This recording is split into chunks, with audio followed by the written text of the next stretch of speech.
WhatsApp guys, आज हम देखने वाले हैं Rahul Gandhi, star of BJP.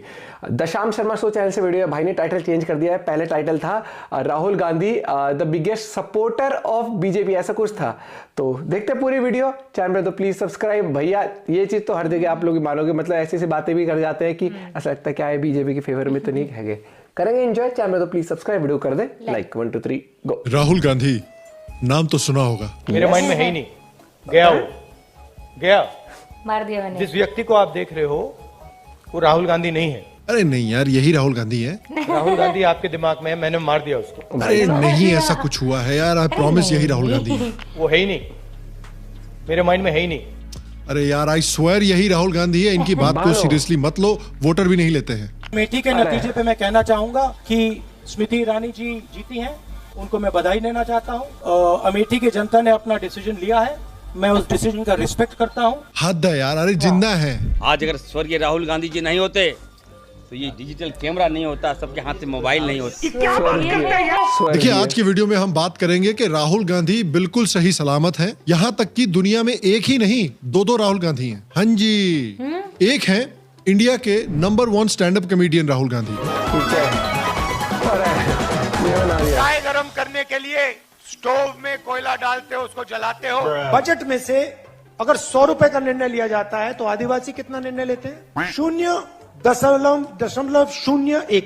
मतलब आदिवासी अफसर 100 रुपए में से 10 रुपए का निर्णय लेते हैं। आज हमारा सिक्योरिटी वाला बेचारा गाड़ी के नीचे आ गया, उसका पैर नीचे आ गया। हमने पहला काम किया, भैया जाके एक्सरे कराओ। पहला काम एक्सरे, मतलब जाति जनगणना। उधर देख, वो देख पाकिस्तान, उधर देख, ओए इधर देख, वो देख अमिताभ बच्चन, उधर देख, ओए वो देख ऐश्वर्या राय, ओए उधर देख, वो क्रिकेट।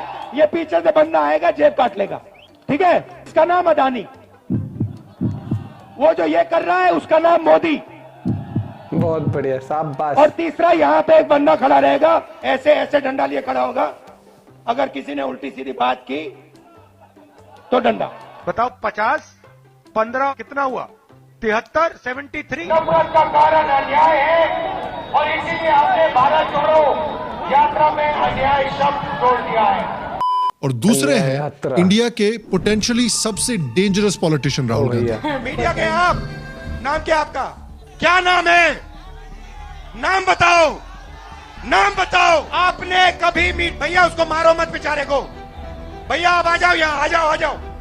डरना नहीं है, इसको बुलाओ। आ जाओ, आ जाओ, आ जाओ, मारना नहीं है इसको। The secret China deal that was signed in 2008, Congress has not yet published the details. मैं छोड़ता नहीं हूँ, मुझे ये पता लगाना है ये ओबीसी हिंदुस्तान में कितने हैं, और जितने हैं उतनी भागीदारी इनको मिलनी चाहिए। और हम बात करेंगे कि क्यों इस दूसरी राहुल गांधी की आइडियोलॉजी से देश में दूसरा ही नहीं बल्कि तीसरा, चौथा, 5वां पार्टीशन भी हो सकता है। हेलो और शाम शर्मा शो के इस एपिसोड में आपका बहुत बहुत स्वागत है। मैं हूं सेक्युलरिज्म का CEO and award nominated CEO शाम शर्मा, और आप सबको एक सेक्युलर प्रणाम। क्या बताऊं, अब तो हम बड़े लोग हो गए यार, हैं अवार्ड नॉमिनेटेड हो गए लोग। अब यार सड़क पे मिलना तो फोटो के लिए नहीं पूछना आप मेरे से। अब हम बहुत बड़े लोग हो गए हैं। ज्यादा नहीं हो गया? खैर छोड़ो, सच बात तो ये है कि लोग सड़क पे देखते हैं तो गालियां ही देते हैं। एनीवे वीडियो की बात करते हैं। आपको शायद याद होगा कि पिछले साल राहुल गांधी जी ने मैसिवली सक्सेसफुल भारत जोड़ो यात्रा निकाली थी। ये यात्रा इतनी सक्सेसफुल हुई थी कि इस यात्रा के तुरंत बाद कांग्रेस पार्टी ने 3 स्टेट्स में इलेक्शन हारे थे, राजस्थान, छत्तीसगढ़ और मध्य प्रदेश। इतना ही नहीं, महाराष्ट्र के एक्स कांग्रेस चीफ मिनिस्टर ने और कांग्रेस के सीनियर लीडर मिलिंद देवरा ने कांग्रेस पार्टी छोड़ भी दी थी। ठीक है भाई, मैं चलता हूं। Okay bye.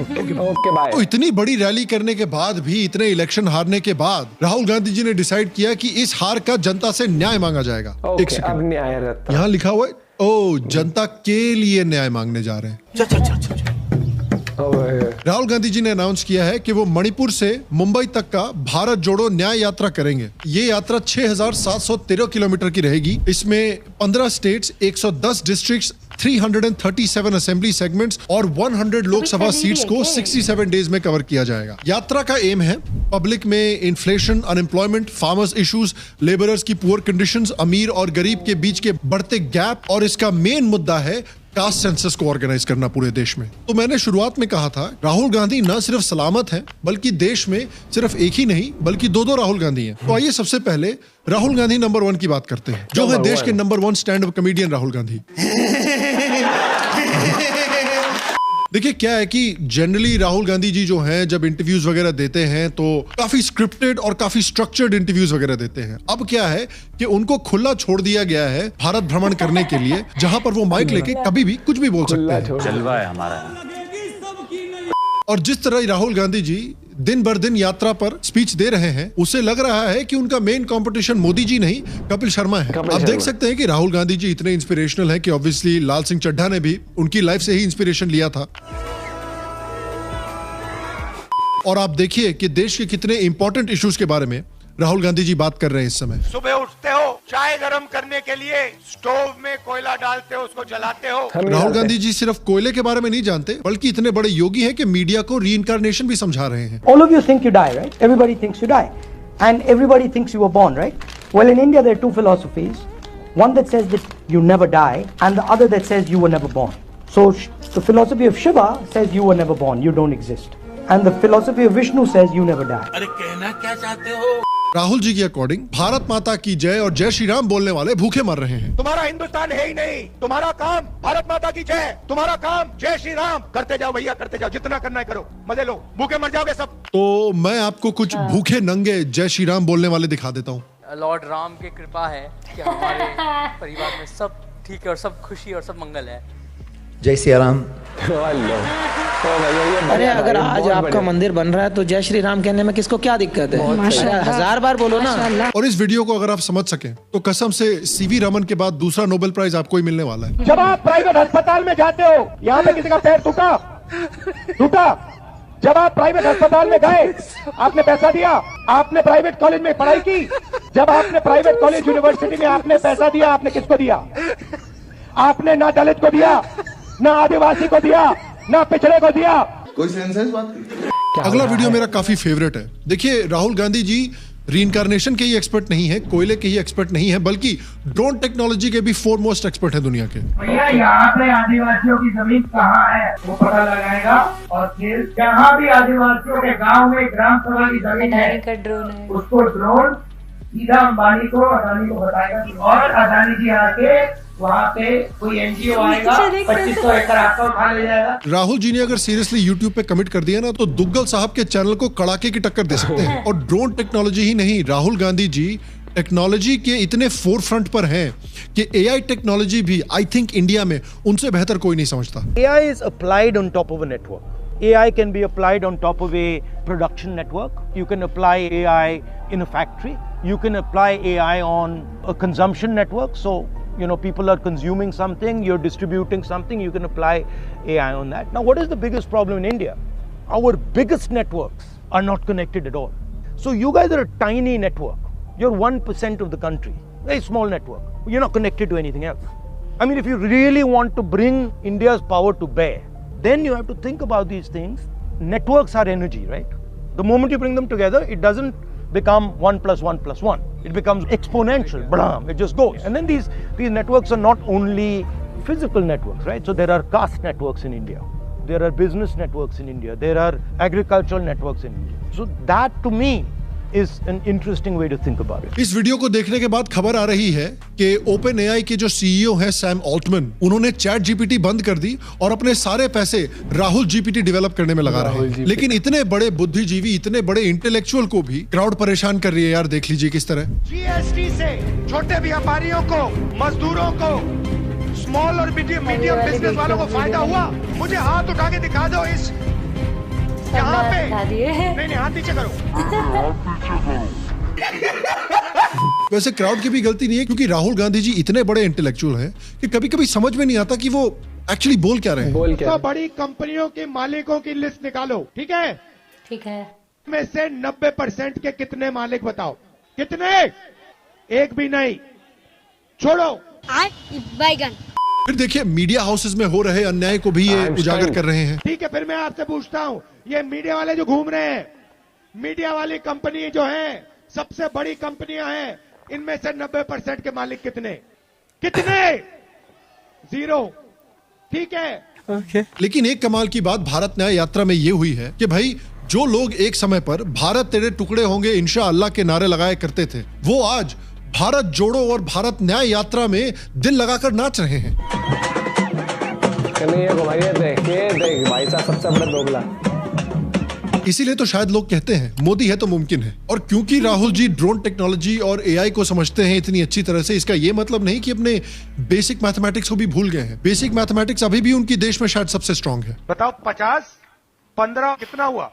73, हमें नहीं पता। और यही मैथमेटिक्स देखिए उन्होंने आदिवासियों के राइट्स के लिए कितने अच्छे से इस्तेमाल की है। बजट में से अगर 100 रुपए का निर्णय लिया जाता है तो आदिवासी कितना निर्णय लेते हैं? 0.001। मतलब आदिवासी अफसर 100 रुपए में से 10 रुपए का निर्णय लेते हैं। अब देखिए आप शायद सोच रहे होंगे कि क्या रीजन हो सकता है कि बीजेपी को इतने भारी नंबर्स में वोटर्स ने 2014 और 2019 में वोट दिया। वेल देखिए मैंने अराउंड 10-12 रीजन तो इसी वीडियो में आपको दिखा दिए। देखिए हमने राहुल गांधी नंबर 1 को तो खूब एंजॉय किया, लेकिन अब बात जरूरी है राहुल गांधी नंबर 2 को डिस्कस करने की भी। ये वो राहुल गांधी है जो जीत के सन्नी देओल की तरह मानते हैं कि अगर भारत उनका नहीं हो सकता तो किसी का भी नहीं हो सकता। अगर उन्हें भारत की गद्दी नहीं मिली तो वो भारत को ही जलाकर राख कर देंगे। तुम सिर्फ मेरी हो और किसी की नहीं हो सकती। हम दोनों के बीच अगर कोई आया तो समझो वो मर गया। देखिए राहुल गांधी जी भारत जोड़ो यात्रा में बहुत बड़े सन्यासी का रोल निभा रहे थे। वो भारत के सबसे बड़े तपस्वी बने हुए थे और पूरी दुनिया को त्याग के बारे में ज्ञान दे रहे थे। जब अर्जुन मछली की आंख में तीर मार रहा था तो उसने आपसे कहा, उसने कहा कि आंख में तीर मारने के बाद मैं क्या करूंगा? कहा था क्या? नहीं कहा था ना। उस कहानी का मतलब है, वो गीता में भी है, तुम काम करो, जो होना है होगा, ध्यान काम पे रखो। नफरत के बाजार में मोहब्बत की दुकान खोल रहे थे। नफरत के बाजार में मोहब्बत की दुकान खोल रहा हूँ। यहाँ तक कि उन्होंने खुद को भी मार दिया था। राहुल गांधी आपके दिमाग में है, मैंने मार दिया उसको। जिस व्यक्ति को आप देख रहे हो वो राहुल गांधी नहीं है। ये गड़बड़ है बाबा। लेकिन उन्होंने देखा कि भाई इतना मेलोड्रामा करने का रिजल्ट ये हुआ कि 3 स्टेट में इलेक्शन भी हार गए और उनकी पार्टी के बड़े बड़े लीडर्स पार्टी छोड़ के दूसरी पार्टियां ज्वाइन करने लगे। तो उन्होंने सोचा कि ये प्यार मोहब्बत छोड़ो, सीधे देश को जला के राख करने की धमकी देते हैं। देखिए राहुल गांधी जी को पता है कि हिंदुत्व के पिच पर बीजेपी को हराया नहीं जा सकता। उन्होंने जब जब हिंदुत्व का ढोंग किया है तो उन्होंने मुंह की खाई है, क्योंकि लोगों को भी पता है कि ये ढोंग है। किसी ने बिल्कुल सही कहा था, वो बंदा उसकी प्रॉब्लम क्या है? The way he has come now, he suddenly he has become Hindu, right? Shiva भक्त बन गए हैं, वो अपना गोत्र दिखा रहे हैं, वो जनेऊ दिखा रहे हैं, ये सब कर रहे हैं। उनको समझ नहीं आ रहा है वो जिसके सामने खड़े हैं वो भस्म रगड़ के खड़ा है। उनकी कोर कॉम्पिटेंसी है, उसमें मत घुसो।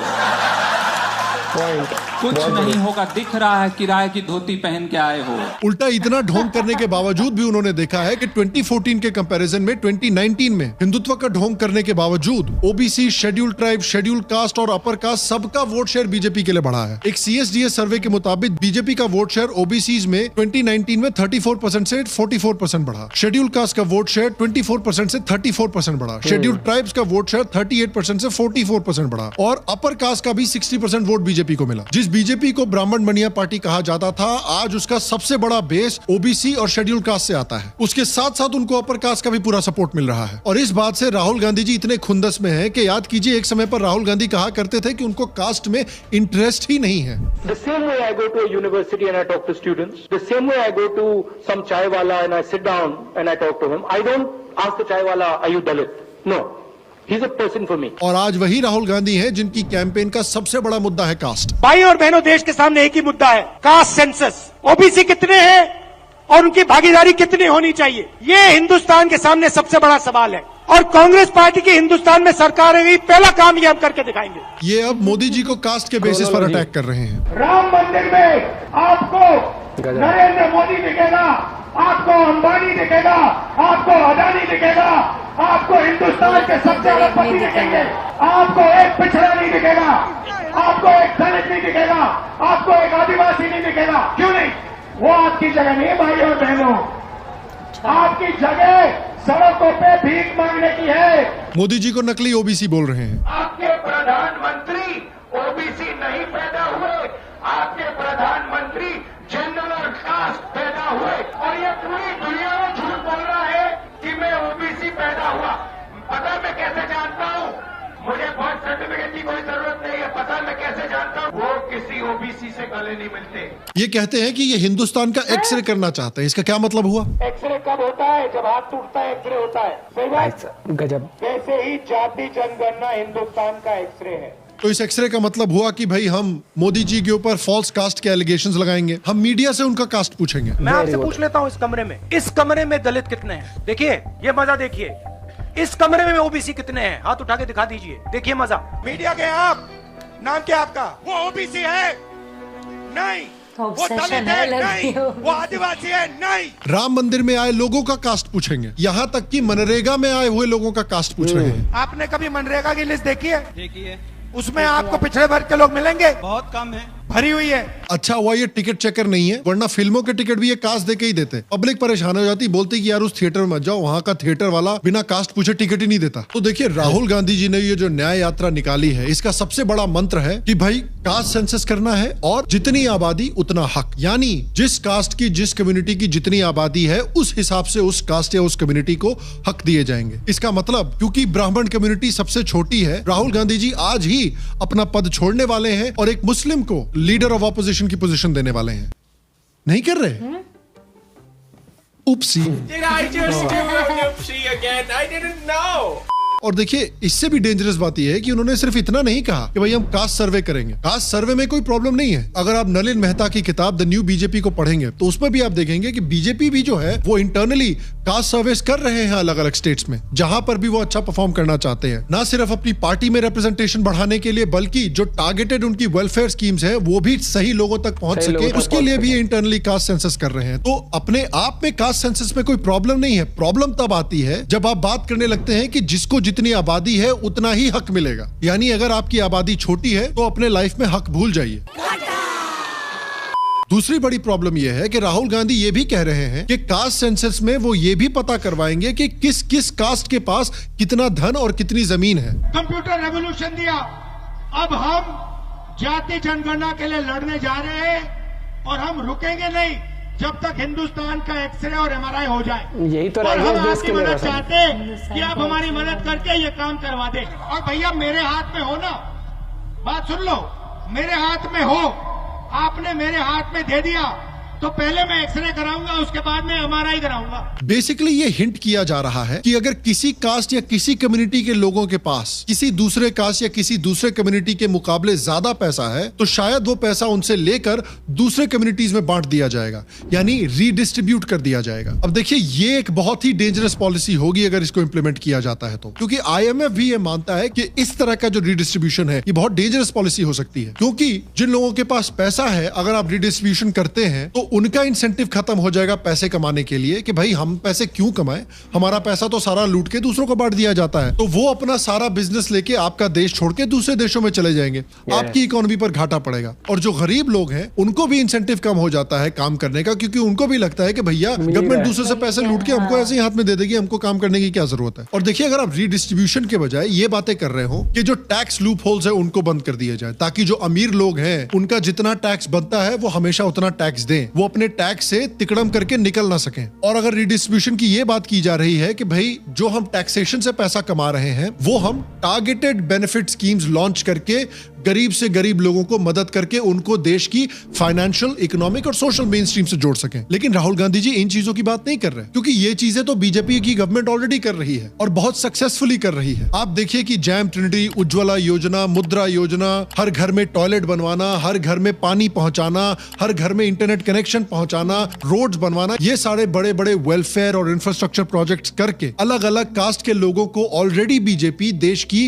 इकोनॉमिक, पॉलिटिकल और सोशल मेन स्ट्रीम से जोड़ ही रही है। इसीलिए राहुल गांधी जी इसकी बात तो कर ही नहीं रहे, क्योंकि बीजेपी ने तो ऑलरेडी ये काम कर दिया है। राहुल गांधी जी कह रहे हैं कि जो लोग मेहनत करके पैसे कमा रहे हैं उनका पैसा भी हम लेंगे और दूसरों में बांट देंगे, क्योंकि ये लोग बदमाश है, इनके पास इतना पैसा नहीं होना चाहिए। देखो देखो गजब है, दरिंदगी चेहरे से टपक। सही। याद रखिए कि कई कम्युनिस्ट कंट्रीज भी इसी तरह की रीडिस्ट्रीब्यूशन किया करते थे, चाहे यूएसएसआर हो, क्यूबा हो, वेनेजुएला हो, और उन सबका बुरा हश्र हुआ है। यूएसएसआर तो टूट ही गया, क्यूबा की फाइनेंशियल क्राइसिस चल रही है, वेनेजुएला में फाइनेंशियल क्राइसिस चल रही है, और और इस तरह की कुछ कास्ट या कुछ कम्युनिटीज पर उंगली उठाकर रीडिस्ट्रीब्यूशन करने की जो स्कीम है, ये कोई नई स्कीम नहीं है। ये एक पुरानी स्कीम है जहां कुछ कम्युनिटीज को टारगेट करके देश का विलेन की तरह दिखाया जाता है। और ये आइडिया हमारे बुद्धिजीवी राहुल जी ने डायरेक्टली नाजी जर्मनी से उठाया है। जर्मन हिस्टोरियंस ने दिखाया है कि नाजी जर्मनी में जिस तरह से राहुल गांधी जी कुछ कास्ट को टारगेट करके रिडिस्ट्रीब्यूशन करने की बात कर रहे हैं, उसी तरह से नाजीज ने जूस को टारगेट किया था। नाजी प्रोपेगेंडा ये कहता था कि जूस ने सारा पैसा हड़प कर अपने पास रखा हुआ है और इसलिए इनसे पैसा लेकर दूसरे जर्मन्स में रिडिस्ट्रीब्यूट करना जरूरी है। 1938 में नाजीज ने जर्मनी और ऑस्ट्रिया के सारे जूस के ऊपर एक बड़ा वेल्थ टैक्स लगा दिया था। 2002 की एक स्टडी में पाया गया था कि नाजीज ने जूस से नियरली 4.3 बिलियन राइशमार्क्स लूटे थे। उसके बाद 1938 में जूश बिजनेसेस को बंद किया गया और उन सारे बिजनेसेस का पैसा भी नाजियों ने लूट लिया। और यही हालत जो जूस की नाजीज ने की थी, वो हालत राहुल गांधी जी देश में कुछ कम्युनिटीज की करना चाहते हैं। For example, Bohra Muslim community देश की एक बहुत ही एंटरप्राइजिंग कम्युनिटी है। वो काफी बिजनेसेस ओन करते हैं और काफी रिच कम्युनिटी भी है। उनके पास दलित कम्युनिटीज और दूसरी मुस्लिम कम्युनिटीज के मुकाबले में ज्यादा पैसे हैं। तो क्या राहुल जी ये कह रहे हैं कि वो बोहरा मुस्लिम्स के पैसे लूटकर बाकी कम्युनिटीज में बांट देंगे? यार, अगर जर्मनी से कुछ सीखना ही है तो अच्छी चीजें सीखो कि भाई उनकी जैसी इतनी बढ़िया गाड़ियां कैसे बनाते हैं, उनके जैसी इतनी बढ़िया इंजीनियरिंग कैसे करते हैं, उनके जैसे इतने खूबसूरत ऑटोबान्स कैसे बनाते हैं। जितनी सक्सेसफुल उनकी फुटबॉल टीम है, उनके जैसा सक्सेसफुल हम इंडिया के फुटबॉल टीम को कैसे कर सकते हैं। लेकिन राहुल जी का टैलेंट देखिए, जर्मनी से कुछ सीखा भी तो नाजी से सीखा। इनसे कोई पूछेगा कि भाई शोले फिल्म से क्या सीखा, तो वो ये नहीं कहेंगे कि भाई शोले फिल्म से हमने ये देखा कि at the end of the day अच्छाई हमेशा बुराई से जीतती है। कि भाई दो ये जो गुंडे लोग थे, क्रिमिनल लोग थे, उन्होंने अच्छाई का रास्ता निभाया और एक पूरे गांव को एक इतने खूंखार डाकू से बचाया। नहीं, वो ये नहीं सीखेंगे। वो बोलेंगे कि हमने ये सीखा कि भाई एक पूरे गांव को एफिशिएंटली लूटा कैसे जाता है। जो डर गया मैंने बोला ना, गब्बर से सीखा होगा, समझो मर गया। भारत जैसे देश में जहां पर डेकेड से इतनी डिवाइसिव कास्ट पॉलिटिक्स खेली गई है, कास्ट पॉलिटिक्स की वजह से भारत के इतने सारे स्टेट्स हैं जहां पर डेवलपमेंट बिल्कुल खत्म हो गई है, जैसे यूपी और बिहार। जिस कास्ट पॉलिटिक्स को फाइनली हिंदुत्व और टारगेटेड वेलफेयर स्कीम्स खत्म कर रहे हैं, उसे सिर्फ और सिर्फ इलेक्टोरल गेन्स के लिए फिर से कुरेदा जा रहा है। भले ही इस पॉलिटिक्स से हम कास्ट अगेंस्ट कास्ट क्यों न खेलने लगे और देश का दोबारा विभाजन क्यों न कर दिया जाए। इतना ही नहीं, दोबारा 2024 में 2021 की तरफ फार्मर्स प्रोटेस्ट शुरू हो गए हैं। और जब कांग्रेस की न्याय यात्रा को ग्राउंड पर बहुत ज्यादा ट्रैक्शन नहीं मिल रहा था, तो राहुल गांधी ने जाकर फार्मर्स प्रोटेस्ट ज्वाइन कर लिया। वो वहां पर जाकर एमएसपी देने की घोषणा कर रहे हैं। लीगल एमएसपी, जैसे ही हमारी सरकार आएगी लीगल एमएसपी हम किसानों को पकड़ा देंगे। जबकि उनको पता भी नहीं है कि एमएसपी क्या होती है। उनको योगेंद्र यादव ट्यूशन दे रहे हैं बीच रैली में।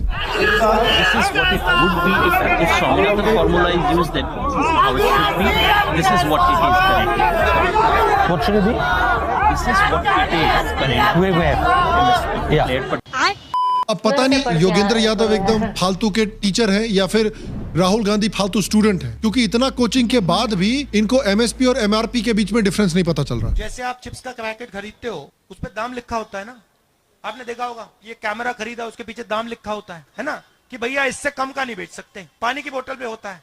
प्रियंका गांधी जी को एमएसपी का फुल फॉर्म भी नहीं पता। आपकी एमएसपी जो न्यूनतम भूल गई, दिमाग से निकल गया।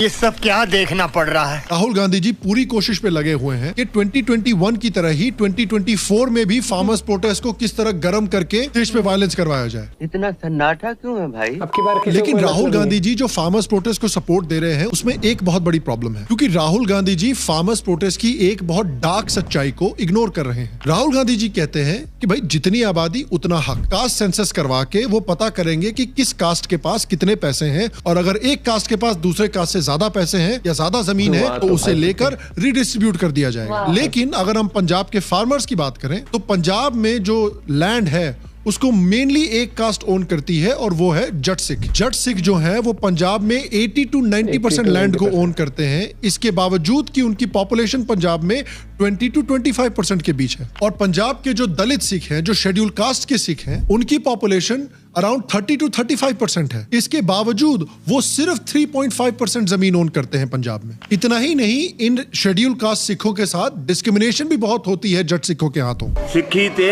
जट्टां ने कब्जा कीता है, कहंदे साडा परिवार है। हम सिख हैं और इन लोगों ने कभी भी हमको सिख नहीं माना। तो मैं पूछना चाहता हूं कि क्या राहुल गांधी जी अपने उसूलों पर डटकर खड़े होंगे और क्या वो जट सिखों से उनकी जमीन लेकर शेड्यूल कास्ट और दलित सिखों में रिडिस्ट्रीब्यूट करेंगे? क्या वो ये प्रॉमिस करने को तैयार है? जट सिखों के पास जो एक्स्ट्रा मर्सिडीज हैं, जो एक्स्ट्रा ट्रैक्टर्स हैं, क्या उनको लेकर शेड्यूल कास्ट सिखों में बांट दिया जाएगा? ये तो ब्रह्म मोमेंट हो गया यार। उसके बाद और देखते हैं, जब वो असम में यात्रा अपनी कर रहे थे तो याद रखिए कि किस तरह से उनकी प्रेजेंस में उनके सपोर्टर्स असम पुलिस से भिड़ रहे थे।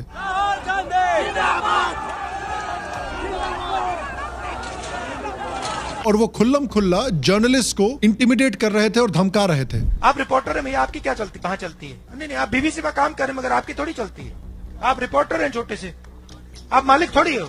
नहीं, आप विदेशी कंपनी, हाँ, ये बीजेपी का कार्यकर्ता नहीं होगा ये। और इतना ही नहीं, आप याद रखिए कि एक ऐसे पॉलिटिशियन हैं जो देश के बाहर जाकर देश का नाम खराब करते हैं और तो देश के बाहर जाकर बाहरी ताकतों को बोलते हैं कि आप देश में आकर दखलंदाजी कीजिए। इंडिया में 1000 साल की हिस्ट्री है कि किस तरह से बाहरी घुसपैठियों ने आकर इंडिया में कॉलोनियलिज्म किया है। उसके बावजूद राहुल गांधी जी बाहर जाकर इंडिया के अफेयर्स में हस्तक्षेप करने की बातें करते हैं। 2022 में यूके के कॉन्फ्रेंस में राहुल गांधी ने जाकर बाहरी ताकतों को इंडिया में इंटरफेयर करने को कहा था। 2023 में ये कैम्ब्रिज में जाकर एक स्पीच देते हैं जिसमें कहते हैं कि भारत का लोकतंत्र खतरे में है और वहाँ इंटरवेंशन की जरूरत है। वो कहते हैं कि आदिवासियों को और शेड्यूल कास्ट को दबाया जा रहा है। वो बाहर जाकर सुनीता विश्वनाथ जैसे एक्टिविस्ट से मुलाकात करते हैं। Sunita Vishwanath Hindus for human rights नाम के एक ऑर्गेनाइजेशन की को फाउंडर है, जो ऑर्गेनाइजेशन वैसे ही प्रो हिंदू है जैसे the Hindu newspaper pro Hindu है। इस ऑर्गेनाइजेशन के जॉर्ज सोरोस से भी अलेजेडली काफी गहरे संबंध हैं। जब वो यूके गए थे तो जेरेमी कॉर्बिन जैसे एंटी इंडिया लीडर से भी मिले थे जो इंडिया में सेपरेटिज्म को सपोर्ट करता है। जब राहुल गांधी यूएस गए थे तो जावेद सेंटर में एक मीटिंग को अटेंड की थी उन्होंने, जिसको पाकिस्तान की जमात इस्लामिक ग्रुप के एक क्लोज एसोसिएट ने ऑर्गेनाइज करवाया था। इतना ही नहीं, इस मीटिंग के कुछ कोऑर्डिनेटर्स तो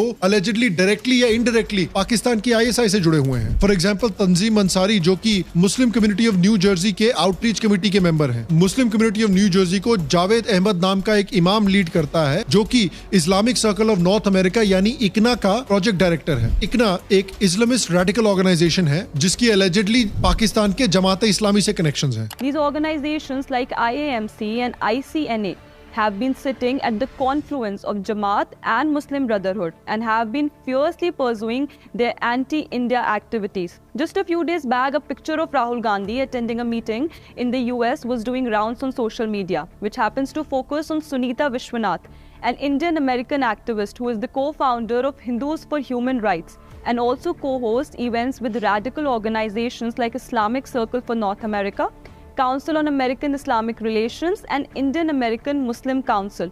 These rabid organizations are a part of a wider Jamaat-ISI nexus in the West and seek to create a rift between the nationalist social elements in India. The association of these radically inclined coordinators of the Rahul Gandhi event makes us wonder if it is a mere coincidence or does the Congress party has really been involved at the backhand of these anti-nationalist activities. और वो India के खिलाफ Pakistani line को भी support करते हैं। ये organisation Hizbul Mujahideen को ग्लोरीफाई करती है और कश्मीर में सेपरेटिज्म को सपोर्ट करती है। इसी कॉन्फ्रेंस में राहुल गांधी ने मुस्लिम लीग को सेक्युलर बताया था। Muslim League is a completely secular party. Right. There's nothing non-secular about the Muslim League. अगर मुस्लिम लीग सेक्युलर है फिर तो अनन्या पांडे भी इरफान खान से बेटर एक्टर हैं। अगेन आप बताइए कि एक ऐसा इंसान है जो प्राइम मिनिस्टर बनना चाहता है इस देश का, जिसे प्राइम मिनिस्टर बनने के बाद देश की नेशनल सिक्योरिटी का ध्यान रखना पड़ेगा। क्या उस तरह के आदमी को शोभा देता है कि वो इस तरह के ऑर्गेनाइजेशंस में जाकर बैठे, पाकिस्तान की जमात इस्लामी से जुड़े हुए मीटिंग्स में जाकर बैठे, ऐसे लोगों के साथ मिले जो इंडिया में आतंकवाद को सपोर्ट करते हैं? ये तो वही बात हुई कि आपने एनिमल मूवी में रणवीर सिंह के बॉडीगार्ड की नौकरी बॉबी देओल को दे दी। अब देखिए, राहुल गांधी के कॉन्फिडेंस की तो दाद देने पड़ेगी। 2014 और 2019 में हारने के बाद फिर भी उनका कॉन्फिडेंस खत्म नहीं हो रहा। वह झुकेगा नहीं। इसके बावजूद कि उनके पार्टी के one of the senior most leaders Mallikarjun खड़गे बोलते हैं कि इस बार बीजेपी 400 पार करने वाली है। आपका इतना बहुमत है, अब तो पहले 330 334 की, अब ने तो 400 पार। हो रहा है। अब देखिए, मुझे नहीं पता कि ऑनेस्टली इस न्याय यात्रा का इलेक्शन पर कितना सीरियस इफेक्ट पड़ने वाला है, लेकिन इस वीडियो का पॉइंट ये है कि देश में एक स्ट्रॉन्ग ऑपोजिशन की जरूरत है। किसी भी सक्सेसफुल डेमोक्रेसी में एक पुश एंड पुल होना चाहिए रूलिंग पार्टी और ऑपोजिशन के बीच में। प्रॉब्लम ये है कि आज भी राहुल गांधी जैसे इनइफेक्चुअल और डेंजरस लीडर को हमारे देश में ऑपोजिशन लीडर बनाकर रखा हुआ है। एक ऐसा लीडर जो ओपनली कास्ट के नाम पर देश को डिवाइड करने पर तुला हुआ है। एक ऐसा लीडर जो देश में मेरिट को पूरी तरह से खत्म करना चाहता है। एक ऐसा लीडर जो सक्सेसफुल लोगों के पैसे छीनकर दूसरों में बांटना चाहता है। एक ऐसा लीडर जो भारत के दुश्मनों के साथ जाकर फॉरेन देशों में मीटिंग करता है और उसके बाद लोग कहते हैं कि भाई बीजेपी कुछ ज्यादा ही स्ट्रांग हो गई है, ऑपोजिशन खत्म हो गई है देश में। अरे भैया, आप पे भी तो इनकम्बेंट है कि आप ऑपोजिशन पार्टी से भी डिमांड करो अकाउंटेबिलिटी। हम मोदी जी से डिमांड करते हैं अकाउंटेबिलिटी, लेकिन ऑपोजिशन से क्यों नहीं करते कि भैया आप एक ढंग का लीडर खड़ा करो। और मैं आपसे पूछना चाहता हूं कि आपके हिसाब से ऑपोजिशन को अगर इलेक्शंस जीतने हैं तो उनको क्या चेंज करने की जरूरत है? क्या राहुल गांधी को तीसरी बार ऑपोजिशन का लीडर बनाकर ऑपोजिशन इलेक्शन में सक्सेसफुल हो सकता है? आपके हिसाब से ऐसा कौन सा लीडर है जो बीजेपी को 2024 के इलेक्शंस में रोक सकता है? नीचे कमेंट सेक्शन मुझे जरूर बताएं। बाकी गाइस, अगर आप राहुल गांधी जी के हमारे दूसरे वीडियोस देखना चाहते हैं तो यहाँ पर क्लिक करके आप उन वीडियोस को अब तो किसी को भी खड़ा कर ले। अब तो ऐसा रातों रात कुछ नहीं बदल सकता। मतलब मैं पहले अपना बता दूं, मेरे को ये लगता है कि जिस लीडर की ज्यादा डिमांड इंडिया से ज्यादा ये पाकिस्तान चाहता है कि ये बन जाए वहां का पीएम, समझ रहे हो? तो फिर खुद ही देख लो क्या इमेज जाती है। दूसरी चीज, मुझे मोदी जी का एक वो भाषण याद है, उन्होंने उसमें बोला था कि 9/11 ये कुछ हुआ था उस टाइम पे। 9/11 था क्या? 26/11 इंडिया में 26/11 हाँ 26/11 हुआ था जब, सॉरी। तो तब बोला था कि बाहर जाके रो रहे हैं कि हमारे यहाँ ये हो गया। अरे मारो ना, तुम्हारे देश में हुआ है, किसी और के उसमें थोड़ी हुआ है। लो एक्शन। अब यही होता था कि थोड़े देर बाहर जाके आप फिर अपना देश स्ट्रॉन्ग कर ही कहाँ पा रहे हो फिर, जब आप खाली इंडिया में जीतने के लिए बाहर के देशों में इंडिया की ही बुराई कर रहे हो, कहीं ना कहीं इंडिया के लोगों की बुराई कर रहे हो एक तरह से, कि इंडिया में तो ये है। यही फर्क है आज की सरकार में, जो घर में घुस के भी इलाज करके आती है। दूसरी चीज है कि अब देखो, जो एंटी, ऑब्वियसली पाकिस्तान तो पूरा एंटी इंडिया है, वहां इनकी पॉपुलैरिटी है राहुल गांधी की। जो भारत में रह के कह रहा है भारत तेरे टुकड़े होंगे, वो इनकी रैली में नाच गा रहा है। तो पता है क्या, अपोज कई बार ऐसा होता है कि आप एंटी मोदी एंटी बीजेपी होते होते कब आप एंटी मतलब नेशन हो जाते हो ना। तो देखो, पार्टी कभी भी क्या बोलते हैं, सारे लीडर्स किसी भी पार्टी के बढ़िया नहीं कहूंगा मैं, और पॉलिटिक्स है ही ऐसी, लेकिन क्या होता है कि जो फेस होता है इलेक्शन का बहुत मैटर करता है। और जैसे मोदी जी है, मैं उनके नीचे कितने भी मंत्री हो, कोई भी हो, मैं किसी की बात नहीं करता, मैं हमेशा बात करता हूँ फेस वैल्यू, और जो जिसके अंडर सारे मंत्री आते हैं, जो स्ट्रॉन्ग, जो जिनकी बातों से भी और उनके एक्शन से भी प्रूव होता है। आप अब इन चीजों में आप रह जाओगे कि ये कि जमीन जिसके पास ज्यादा है उसकी छीन के, अरे भैया चाहे उसके पास गिफ्ट में आई हो, चाहे उसने कमाया हो पैसा, अब आप उनसे जमीनें जायदाद ले लेके बांटोगे। यार ये तो बहुत ही सेंसलेस वाली बात है। आदमी मेहनत करना ही छोड़ देगा, आदमी फिर बिजनेस करना ही छोड़ देगा, कहता है कि दूसरे देश जा रहा हूँ वहां पर ही कर लूंगा। ये तो बहुत बेतुकी वाली बातें लगी, और मुझे जब ये वाली बात सुनी तब तो मुझे लगा ले भैया ये देश कहाँ जाएगा ऐसे। हमें ऐसे पॉलिटिशियन नहीं चाहिए, हमें पॉलिटिशियन वो चाहिए जो देश के डेवलपमेंट इन सब चीजों पे फोकस करके चले और लोगों का उद्धार करने की बात करे, ना कि एक का ऑलरेडी उद्धार अगर किसी का चल रहा है अच्छा तो उसका उद्धार भी कम कर दिया जाएगा। और जब ये फार्मर प्रोटेस्ट में अभी ये शामिल होकर रहे हैं तो इनकी बातें कितनी जल्दी कॉन्ट्राडिक्ट हुई वेल्थ डिस्ट्रीब्यूशन वाली। क्या ये एमएसपी दिला के लेकिन ये वो चीज कर देंगे, जमीन ले लेके किसी और को दे देंगे? नहीं। ये तो ये चीज इस चीज को क्या कहा जाता है कि कहना कुछ और करना कुछ, और अपनी बातों में अपने आप को कॉन्ट्राडिक्ट करके खुद ही बता देना कि आदमी। इसलिए फिर कहा जाता है जब पॉलिटिक्स को जज करते हो ना तो खुले दिमाग से, और फिर उसमें दिमाग लगाना पड़ता है। और इसी चीज का कहीं ना कहीं हमारे पॉलिटिशियन फायदा उठा लेते हैं कि हर एक इंसान जो बेचारा जो मतलब जो समझ नहीं पाता है ना पॉलिटिक्स को, मैं तो उससे होता हूं भाई, हम तो अपना पीएम ऐसा नहीं देखना चाहेंगे जिसके इंडिया से ज्यादा पाकिस्तान में पॉपुलैरिटी हो। पाकिस्तान पॉपुलैरिटी नहीं, जो अपने देश, पाकिस्तान जैसे देश में पॉपुलैरिटी हो कि नहीं ये बन जाए तो नहीं, जो खासकर ऐसे रूल्स लाने के। कहा मोदी जी जो गरीब है उनके लिए, जो गरीब है या फिर जो जिनको जरूरत है उनके लिए बहुत चीजें कर जाए, शौचालय से लेकर पानी घर तक पहुंचाना, सिलेंडर वाली बात हो गई, या फिर इंटरनेट टेक्नोलॉजी पहुंचाना, लोगों को वो स्मॉल बिजनेस को हेल्प करना, हर एक चीज तो हो रही है। लेकिन वो ये नजरिया देखना होता है, ना कि इस तरीके की पॉलिटिक्स। मेरे को नहीं पता। मान लो अगर कोई अच्छा अर्न कर रहा है, ठीक है, वो अपने यहाँ कोई हेल्प हाउस रख रहा है, चलो कोई ड्राइवर रख रहा है, ठीक है, तो उससे लेके उसको दे दो कि नहीं नहीं इसने तो बहुत ज्यादा कमा लिया, तो ड्राइवर तो हम बराबर बांट देते हैं। पता लगा आज कोई ड्राइवर है, कल वो उन्हीं की मर्सिडीज लेके खुद घूम रहा है। हाँ कि मुझे तो उन्होंने मर्सिडीज ले ली और एक बंगला ले लिया उनका। ले भाई ये गजब चीज चल रही है। अपना पॉइंट भी जरूर शेयर करेगा। मिलते हैं वीडियो के साथ, बाय बाय, टेक केयर।